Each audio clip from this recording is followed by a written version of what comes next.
Hi hello welcome to rock cooker and vlogs. ఈరోజు నేను మీతో షేర్ చేసుకోబోయే వ్లాగ్ ఏంటంటే part 3 of trip with family. And మనం అరుణాచలం నుంచి అయితే బయలుదేరిపోయాం కదా. అరుణాచలం నుంచి మేము 3:30కి అలా బయలుదేరిపోయాము. అండ్ మా నెక్స్ట్ డెస్టినేషన్ వచ్చేసి వెల్లూరులో ఉన్న శ్రీపురం అమ్మవారి టెంపుల్, లక్ష్మీదేవి టెంపుల్, అదే గోల్డెన్ టెంపుల్ అనమాట. మీలో చాలామందికి నా ప్రీవియస్ వీడియో చూస్తే మీకు తెలుస్తుంది. ఎందుకంటే మేము వచ్చేటప్పుడే హైదరాబాద్ నుంచి కడప, కర్నూలు కడప అండ్ తర్వాత చిత్తూరు, వెల్లూరు నుంచి అరుణాచలం వచ్చాము బై రోడ్. సో ఇప్పుడు మేము ఒక 17 కిలోమీటర్స్ వెల్లూరు సిటీ నుంచి లోపలికి వెళ్తున్నాము. అది శ్రీపురం గోల్డెన్ టెంపుల్కి. సో ఇక్కడ మీకు బోర్డు కనిపిస్తుంది కదా, ఇది మెయిన్ ఎంట్రన్స్ అనమాట. ఇక్కడ నుంచి అసలు మొబైల్ అనేది ఎలో లేదు. 99% ఆఫ్ టెంపుల్స్లో లోపలికి మొబైల్ అనేది ఖచ్చితంగా ఎలో చేయరు. ఎందుకంటే అక్కడ మనం ఫోటోలు తీసుకుంటూ వీడియోలు తీసుకుంటుండమే సరిపోతుంది. దేవుణ్ణి అయితే ఎవరు చూడరు కాబట్టి ఇది కూడా ఒక అందుకు మంచిదే అని చెప్పాలి. సో మేము అక్కడ 2 hours టైం స్పెండ్ చేసిన తర్వాత స్పెషల్ టికెట్ తీసుకున్నాము 200 రూపీస్ది ఈచ్కి. సో 200 రూపీస్ స్పెషల్ టికెట్ తీసుకుంటేనే మాకు 2.5 hours పట్టింది. సో తర్వాత మేము టెంపుల్ చూసేసుకొని మళ్ళీ నైట్కి బ్యాక్ టు మేము ఎక్కడికి వచ్చామంటే ఇప్పుడు తిరుపతి రీచ్ అయ్యాము. అంటే కింద తిరుపతి అనమాట. మనం పైన తిరుమల అంటాం, కింద తిరుపతి అంటాము. సో మేము తిరుపతి రీచ్ అయ్యాము. తిరుపతి రీచ్ అయిన తర్వాత ఇక్కడ మీరు చూసినాక ఎంత ప్లెజెంట్గా ఉందో. ఆ రోజు ఎండ అలాగే ఉంది కానీ చల్లటి గాలి.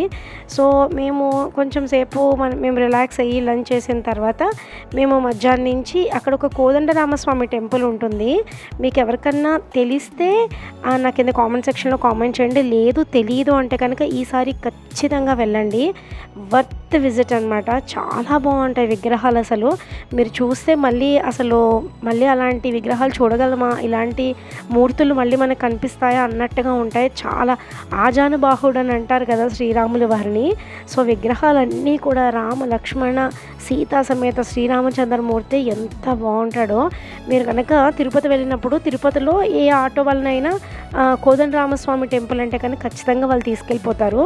చాలా పెద్ద ప్రాంగణం ఇది. చూసారా మీరు ముగ్గులు ఎంత బాగుంటుందో. అసలు ఇక్కడ చాలా పీస్ఫుల్గా ఉంటుంది. క్రౌడ్ అనేది ఎక్కువ ఉండదు.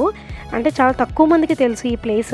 సో క్రౌడ్ అనేది ఉండదు కాబట్టి మనము చాలా పీస్ఫుల్గా ఒక 2-3 గంటలన్నా అలా కూర్చొని హ్యాపీగా మనము టైం స్పెండ్ చేయొచ్చు. తర్వాత ఇక్కడ దగ్గరలో ఏదైతే టీటీడీకి సంబంధించిన ఆలయాలు ఉన్నాయో ఒక పెద్ద బోర్డు పెట్టారనమాట. మనకి టైం ఉండి ఒక 2 days టైం ఉండి మనం వెళ్ళాలనుకుంటే మనం అలా ప్లాన్ చేసుకునేట్టు. సో అది కూడా చాలా బాగా అనిపించింది. తర్వాత ఆలయం చుట్టుపక్కల ఇట్లా ఆంజనేయ స్వామి విగ్రహాలు ఉన్నాయి. అండ్ తర్వాత మేము నెక్స్ట్ రోజు ఆ రోజు కూడా స్టే తీసుకుని కాళహస్తి బయలుదేరాము. శ్రీకాళహస్తి మీకు అందరికీ తెలిసే ఉంటుంది. శ్రీకాళహస్తిలో స్వామివారు ఎంత ఫేమస్సో అక్కడ రాహుకేతు పూజలు కూడా అంతే ఫేమస్ అనేసి. సో ఎవరికైనా రాహుకేతు దోషాలు ఉంటే ఖచ్చితంగా కాళహస్తి వెళ్ళి అక్కడ పూజలు చేయించుకుంటూ ఉంటారు. ఇది మీకు చిన్న ఇన్ఫర్మేషన్ గురించి చెప్తున్నాను.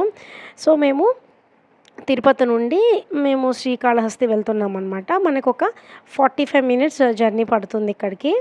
సో చూస్తున్నారు కదా, ఇది ఎంట్రన్స్. ఇక్కడ కూడా అంతే. మనం ఎంట్రన్స్లోనే మనం ఫోన్స్ అన్నీ లోపల పెట్టేయాలి. ఇంకా మనం లోపల టెంపుల్ కానీ దాన్ని కానీ తీసేందుకు అక్కడ ఎలో లేదు. అండ్ దెన్ బ్యాక్ టు మళ్ళీ తిరుపతి వచ్చేసాము. తిరుపతి వచ్చిన తర్వాత ఇంకా నెక్స్ట్ ఎక్కడికి వెళ్తున్నాం అనేది పార్ట్ 4లో చూద్దాం.